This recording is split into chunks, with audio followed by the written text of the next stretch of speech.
Lanjut. Ini kita ngomongin identifikasi kompetitor. Yang pertama tuh cari tahu dulu kompetitornya tuh kira-kira kompetitor kalian tuh siapa. Gitu. Kalau udah didefinisikan ya udah kalian akan lebih paham lah menganalisanya tuh dari sisi mana-mana aja. Contoh misalnya di sini ada cek kompetitor di top 3 atau top 5 ya. Di top 3 juga cukup sih, kalau top 5 terlalu lama. Cek aja mereka tuh memiliki intent yang sama atau tidak. Terus mereka tuh biasanya membahas topik yang sama dengan konten kita atau tidak di search engine result page gitu. Terus gunakan Ahrefs, SERP checker sama kayak pakai SERP. Cuma memang bedanya data yang ditampilkan itu lebih lengkap. Kayak ada data search resultnya, ada domain rating, URL rating, jumlah backlink,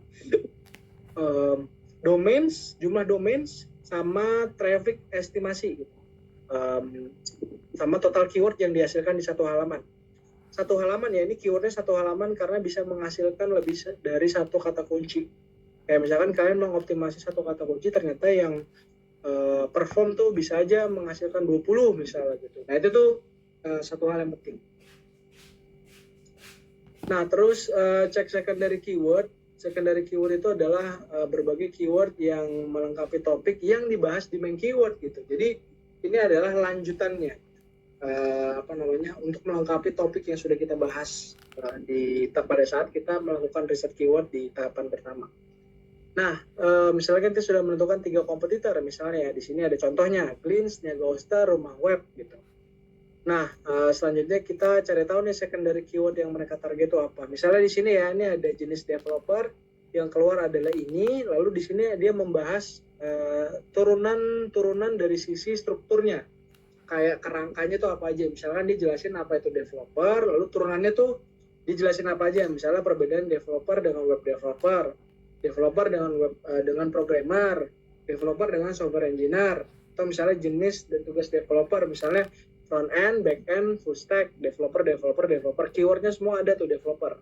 Terus misalnya kualifikasi yang perlu dimiliki oleh setiap developer, misalnya di sini memahami bahasa pemrograman atau ada topik turunan topik yang lainnya. Intinya sebenarnya kalau kalian udah dapat secondary keyword, kerangka keywordnya itu akan berdiri untuk menopang keyword-keyword utamanya gitu. Nah dari sinilah keyword-keyword yang secondary itu akan membantu menopang keyword utamanya gitu.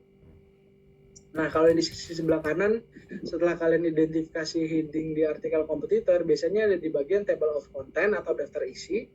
Lalu kalian bisa masuk ke Ahrefs Site Explore untuk masukkan URL artikel kompetitor. Ini kalian bisa pakai versi yang berbayar kalau mau coba pakai ya, atau pakai yang trial juga bisa gitu. Tapi trial cuma dikasih waktunya singkat gitu. Tapi at least bayangannya teman-teman bisa kebayang dulu ya cara menggunakannya nih. Setelah membayangkan kompetitornya kayak gimana, masuk cek langsung kira-kira daftar isinya apa, yang bisa kita riset apa, lalu tinggal explore ke bagian site si explorer yang ada di Ahrefs.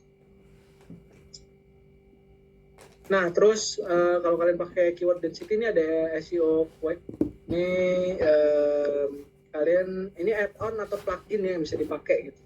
Ini masuk ke artikel kompetitor, terus klik logo SEO Quick-nya, lalu klik density. Nanti di sini ada hasil atau density-nya berapa dari jumlah artikel, density-nya tuh ada berapa aja gitu. Jadi kelihatan lah tampilannya akan seperti apa. Terus membandingkan metrik on page, kalau kalian mau bandingin matrix bisa kelihatan dari beberapa aspek, kayak misalnya di sini ada SEO title atau judul, terus ada meta description atau deskripsi dari tiap halaman website, lalu ada outline-nya, terus ada struktur kontennya, terus ada juga word count-nya, jumlah kata dalam kontennya, terus targeted keyword-nya, jumlah keyword yang sudah ditarget di tiap konten, sama cannibalization possibility gitu.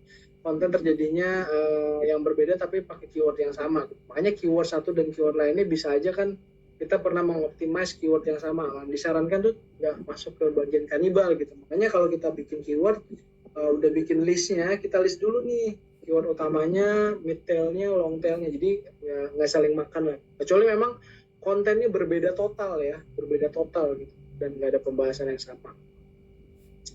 Nah, cara cek SEO title, meta description, outline, dan word count, ini ada extension SEO Quick. Lalu tinggal klik diagnose saja.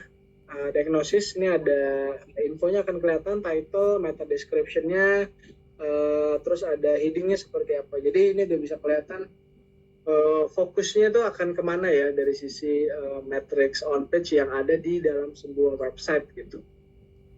Nah terus matrix on page dari sisi yang ini, misalnya cara cek jumlah targeted keyword, ini gratis ya, bisa pakai Ahrefs SERP Checker, ketikin keywordnya. Nanti di sini akan kelihatan nih feature snippetnya apa, result di halaman 1, posisi 1, posisi 2, dan posisi 3-nya seperti apa. Terus juga nanti adain domain rating, URL rating, backlinks, domain, traffic, dan keywordnya itu ada berapa aja. Nah, terus membandingkan matrix of page nih ada yang harus kita lakukan adalah mengecek optimasi of page-nya. Tentunya kompetitor kita itu sama kayak cara yang sebelumnya itu ada berapa nih kompetitor yang sudah kita definisikan. Lihat nih backlink-nya ada berapa. Backlink-nya tuh sumbernya dari mana, apakah berkualitas atau tidak, domain ratingnya berapa, URL ratingnya berapa, itu semua ada di Ahrefs Backlink Checker. Nih kalau teman-teman bisa lihat di sini, tinggal klik aja Ahrefs Backlink Checker tuh totalnya ada berapa dari matrix yang ada berdasarkan website yang sudah kita cek. Ini untuk exact URL ya, bisa pakai domain utama, bisa pakai exact URL. Misalkan kalian cuma ingin mengecek satu artikelnya aja, udah tinggal masukin aja tuh URL-nya, kurang lebih seperti apa. Ini dari sisi ini ya, matrix yang bisa teman-teman cek satu persatu ya, total backlink, linking domain, domain rating, URL rating. Nah ini tuh udah kebayang ya kalian tuh yang harus di-optimize tuh apa aja setelah kalian melakukan riset. Jadi kan kalau riset ini jadi acuan kalian supaya kalian tuh bisa lebih baik lagi mengoptimalkan halaman website teman-teman ya.